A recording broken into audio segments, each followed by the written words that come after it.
Hi guys, in today's video I'm going to show you how you can repost a video on TikTok. Let's launch the TikTok app first and let's look at which video we want to repost. Let's say for example I want to repost this video over here, okay? All you gotta do is to click on the share icon under the comment section. You click on the small arrow and then you see you have this small section over here. You have this small section, this small section, and this small section.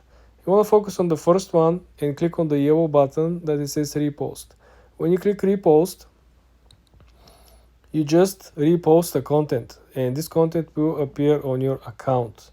If you change your mind and repost this by mistake, the way how you unrepost it is simply clicking again on the arrow and click on remove post. This is how simple it is, guys. For more tips like this, subscribe and like this video.